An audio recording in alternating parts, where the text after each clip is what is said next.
So firstly, if I can just say thank you to Sally and to Maria. It's such a lovely thing to be introduced by friends. If I can just share, I don't know how many of you here ever have that privilege, but it's one of the most lovely things to see people that you know and care about.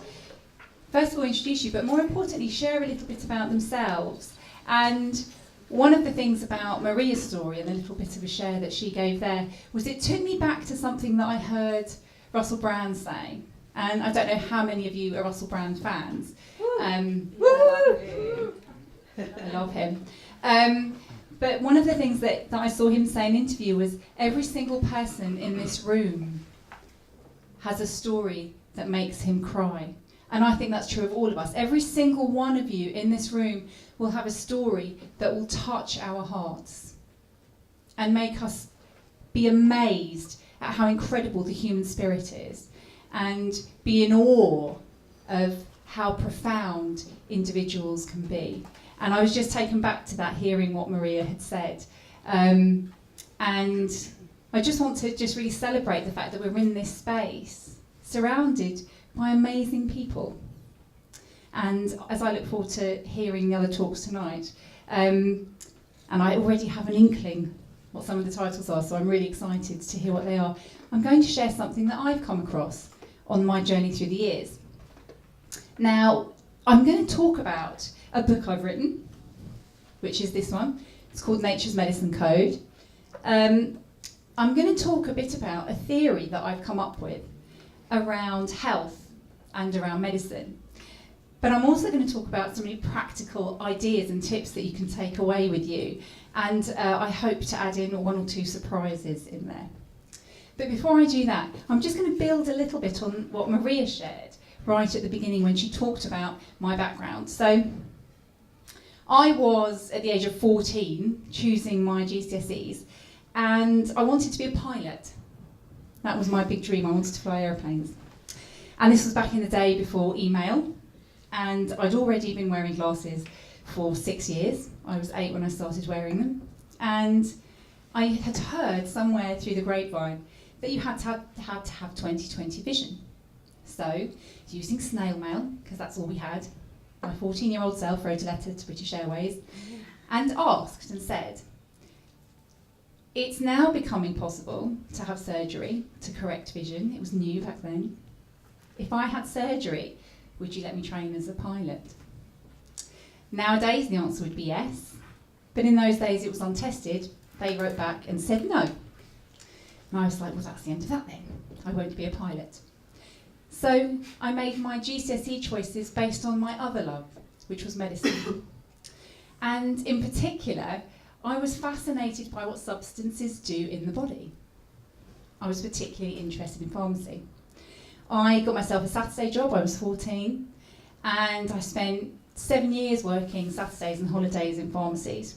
By the time I was 16, I knew my way around a pharmacy. I could tell you the brand name and the generic name of every single drug in there. I could tell you the indications, the contraindications, because I wasn't interested in stocking shelves with shampoos, which was what I had actually been employed to do.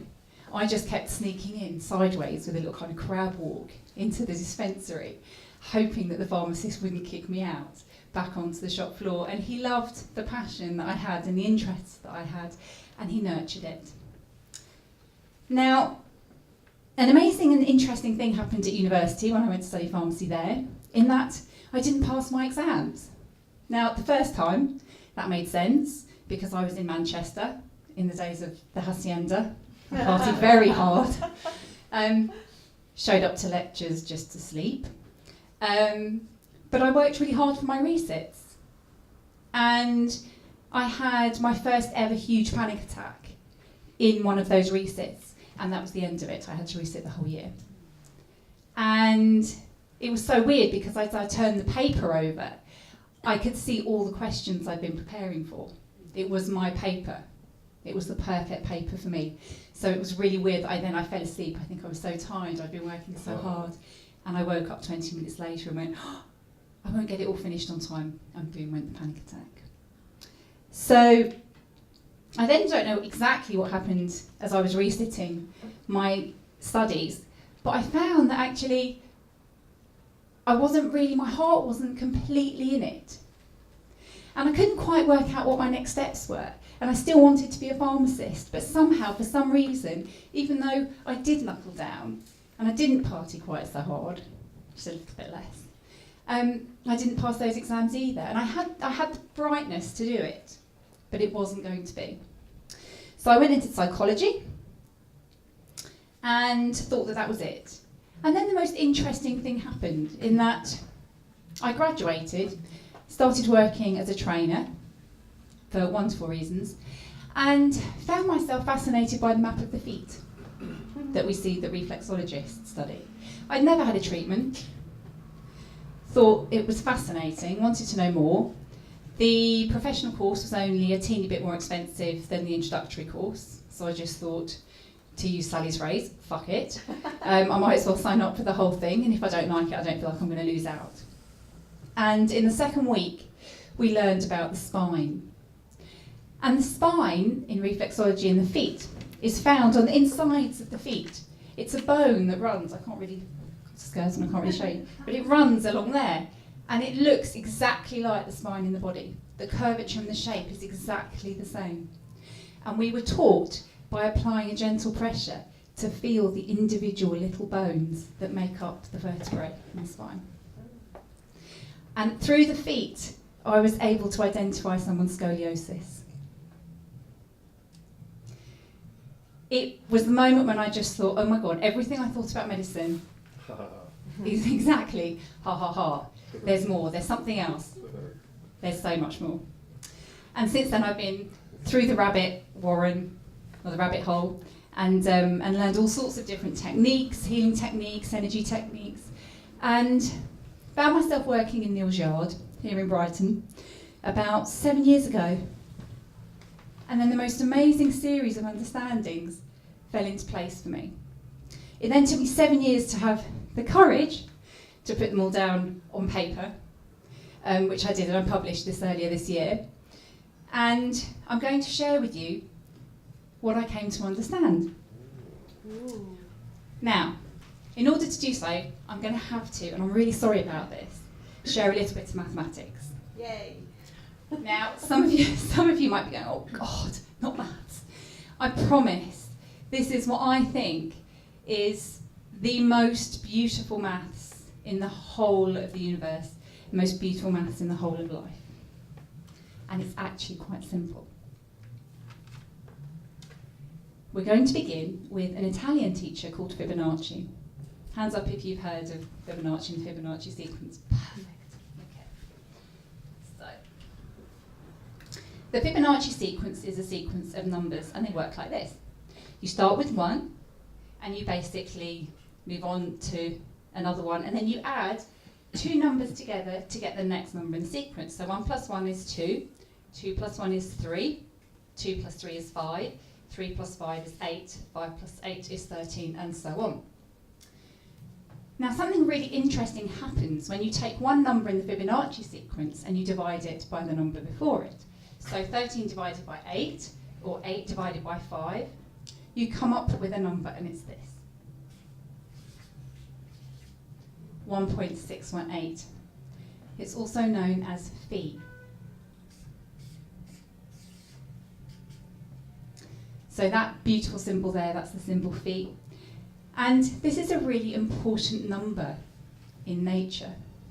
1.618 is a number that's been measured by a man called Manfred Kleins, who's a concert pianist.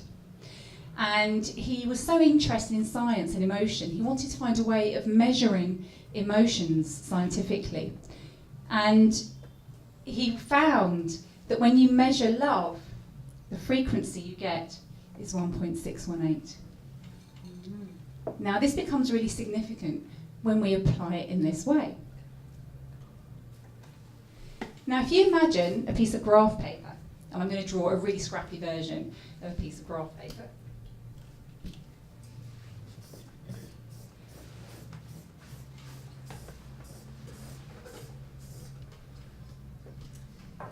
And you start to apply these numbers in the Fibonacci sequence to a piece of graph paper so that you draw across a number of squares as you see in the Fibonacci sequence. So you start with 1, and then you draw across 1 square, and then you draw across another 1 square, and then you draw across maybe 2 squares, and then you draw across maybe 3 squares, and then you draw across maybe 5 squares, and then 8, and so on. You end up drawing the most perfect, beautiful spiral. It's known as the golden spiral. It contains within it this number, but this geometry, this spiral, is so perfect. We see it in every aspect of life. We see it in how the DNA strands orbit each other in the nucleus of our cells. We see it in how our limbs unfurl as they grow. When you cut the brain in half that way, you see the golden spiral in the hemispheres. Wow, wow, exactly. You see this golden spiral in how leaves unfurl. When plants grow, that's how they unfurl. You see it in how sunflower seeds sit within a sunflower. You see it in how our planets orbit each other through the solar system. This spiral containing this number, which is love, exists in every part of nature. Now, how big a wow is that, do you think? That's a big wow. That's a pretty big wow. Okay, so I'm not going to go into it here, but there's also other aspects to this which involve sound and sound vibration. I've written about them in the book, but there's some even bigger, more amazing wow stuff that we know from music, and how this number musically can be measured to be the number of harmony. So when you're working with this in nature, what you're also talking about is harmony. Now, I'm going to talk about what happens when we apply this to our health. And I've written a theory that basically says that this number and this geometry is a code. It's a code for the body that says that when you're putting something in your body or on your body, if it contains this code that we see in nature, a code of love, then the body will accept it and it will use it. But if we put something in the body or on the body that doesn't contain this code, the body's immune system will be triggered because it thinks there's a foreign invader. The foreign invader doesn't have this code, it doesn't have this mathematics, it doesn't have this geometry, it can't be good for the body. And then the immune system will do what it can to expel that foreign object or to reject it. Now, I'm going to tell you a little bit about what that can look like in terms of medicine. And what I'm talking about when I'm talking about what we put in or on the body, I'm talking about medicine, I'm talking about food, I'm talking about what we drink. I'm also talking about what we put on our skin, because everything we put on our skin is absorbed. Pretty much everything we put on our skin is absorbed into the body through our skin. Our skin is porous. And somebody very wise once said to me, don't ever put anything on your skin that you wouldn't be prepared to put in your mouth, because it's the same thing. So this applies to everything, and everything that we breathe in as well goes into our body. And I'm going to share what I think happens with medicine. So I'm going to use the example of aspirin. So aspirin was my favourite experience when I was studying pharmacy by far, to make my own aspirin.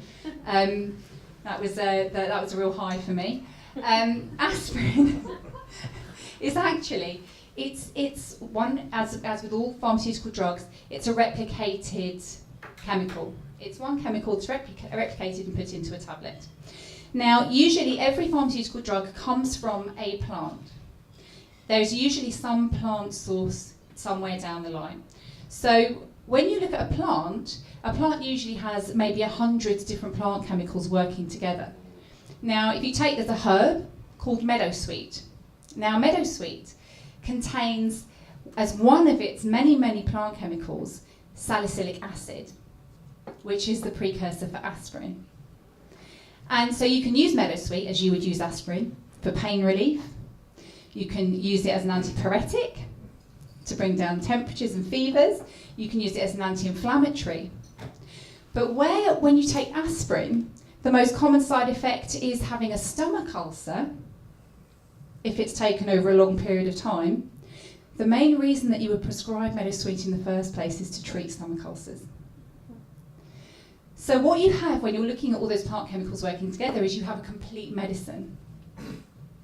And my theory is that what happens is that those plant chemicals, those 100 or so plant chemicals in a plant, are arranged in this golden spiral. So when you put it into the body goes, oh yes, it's got this code. I can use it, I know it will bring me health. However, my theory is that what happens is that a pharmaceutical company will come along, isolate one of the 100 plant chemicals, take it out, give it to the body, and the body will go, well, I don't know what that is. Because it doesn't have this code and it doesn't have this mathematics. And that's actually where I think the basis of side effects are. That side effects are caused by the body's immune system going, well, I don't recognise that. I don't recognise what you've just put in my body. Quick, I've got to get rid of it. And if you keep taking certain meds again and again and again, you will start to develop side effects. And I think it's because the immune system is overwhelmed trying to get rid of something it can't read. Now, the same is true, of course, with food, with pesticides, which are chemicals, synthetic chemicals that we're putting in the body. The same is true with GMOs, because what you're doing with GMOs, you're taking the DNA, which has a perfect golden spiral, and you're changing it. So that doesn't really work for the body, I don't think. And the same is true of toiletries, cleaning products, anything that we breathe in. Because you're just replicating or using one tiny chemical again and again and again. And the body goes, oh, I don't know what that is, I don't know what to do with it, quick, get rid of it. So that, in essence, is the theory. There's lots of sound stuff around it as well, which is in my book. But I just wanted to share with you a little bit of some of the practical ways in which I think this really works when we apply it in our lives. So the first half of the book is about the theory, but the second half of the book is actually just a huge number of practical tips about steps you can easily take in your life to change what it is you're putting in your body or on your body. And I've brought with me a selection of things here. And I'm going to share with you two things in particular as tips. Now, in the book, I go into all sorts of things. I cover everything from toiletries through to school uniforms, through to what you use in your kitchen, to architecture and the use of cars. I'm not anti-car, by the way, but there's some interesting things to think about with cars. I talk about medicine, I talk about health in all sorts of ways. But I wanted to highlight one thing that I think people, or two things that I think people don't really know about that I think is really interesting. And the first is washing up liquid. Now, I brought with me an example of a completely natural washing up liquid, and the reason I've done that is this. When I was 17 doing chemistry, I turned around to my chemistry teacher at the end of the class and I said, while we were doing the washing up of all the beakers and the equipment we've been using, I said, why aren't we using washing up liquid to wash up? And she said, because it takes 26 rinses to get the phosphates off glass. So scientists in science labs don't use washing up liquid. We live in a culture where we don't even rinse half the time. We just smear that washing up liquid with a tea towel all over the plates and the crockery. Now, that to me is a fascinating concept. And if you're eating those synthetic chemicals, we can only imagine what that's doing in the body. And I've got lots of examples in the book about what we do know happens with some of those chemicals. But what we have is choice. And this is the most wonderful thing. When we think about health differently, we can say, oh, this can happen, and this thing does this terrible thing. But actually, awareness isn't a bad thing, because it gives us choice. And there are some amazing examples of companies that are producing amazing things. And I brought one here. This is Green Sense, and it's completely natural. But I wanted to highlight something really interesting. Most people think E-cover is really natural, or Method, because it advertises itself as non-toxic. And marketing is used in a very interesting and clever way to deceive people. E-cover is not 100% natural, it's plant-based. So that means it uses plant-based products, but it also uses some synthetic ingredients as well. If it was 100% natural, it would say so. Method is labelled as non-toxic. What the toxicity is measured by is the toxicity levels measured by the industry itself. It's what the chemicals companies say isn't toxic. So they can say they're non-toxic and claim they're non-toxic because they're adhering to chemicals industry standards. Who want to sell you toxic chemicals? So just because something says it's got something natural in it, it doesn't mean it's a completely natural product. Because even a little bit of a hint of something synthetic, I think, can cause problems with health. And just to give you an insight into how clever companies are in terms of their marketing, these wipes are made by a company that has trademarked the word pure. You can all come and have a look at this later because I'm going to leave them out. So you've got pure trademarked as a name, and I'm just going to read to you the ingredients in these wipes. Aqua, water, butylene glycol, phenoxyethanol, hexyethylglycerol, propylene glycol, caprylic triglyceride, polysorbate 20, PEG 40, which we know causes health problems, hydrogenated castor oil, disodium cocoamphidiacetate, decyl glucoside, vitamin E, and tetrasodium EDTA, another substance we know causes health problems. And that's on a packet that says pure. So, my invitation to you is to do two things. One, read every single thing you buy. Everything. Do not assume that because it's got something on it that says, oh, it's something like pure or natural, that it is. Do your own research. Look up these chemicals on Google and add the word toxic on the end to find out what people know. It's fascinating. And then make different choices. But the second thing is detox. I promise if you do a 6-week detox and clear out every single artificial chemical in your home, that you will discover a new sense of taste and smell. You will be able to taste washing up liquid when you're visiting a friend's house. Wow. I promise you, you will be able to do that. And it will change your view on health and how you look after yourself and your family. And I know I've got to finish, but I'm just going to share one tiny little thing which I wanted to finish with. Condoms. I talk about, in my book, I talk about condoms and sex toys. I've gone through almost the entire possibility of every aspect of your life. And and if I haven't, you can get in touch and tell me what I'm... But these condoms are vegan condoms. And the reason I wanted to share with you these is because how many of you know what that white powder on condoms is? Talc, which we know causes ovarian cancer. It's not talc, but thank you. We know it causes ovarian cancer. Johnson & Johnson have been sued. We know it causes. Johnson & Johnson are an interesting company. I'm sure some of them have cocaine on them. Maybe not added by the company, but yes, I'm sure cocaine can be found. It's milk powder. Oh, wow.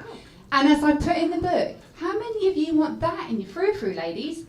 Like, if we know that if we know that milk is filled with pesticides, with vaccines, with antibiotics, with pus, that's what goes on top of condoms, and we think that's normal. Okay, so I wanted to write something that gave people choice. I wanted to educate people about the world around them, because the most amazing thing that happens when we have choice is we bring about change. The biggest change we're seeing at the moment is the explosion in veganism. You think you can't buy change in the world? Look at the vegans. Vegans have completely transformed how we are living right now. The one step they need to go next, and that we need to go next, is to go organic, which is vegan and organic. Because a green smoothie ain't healthy if it's full of pesticides. But going vegan first is one step.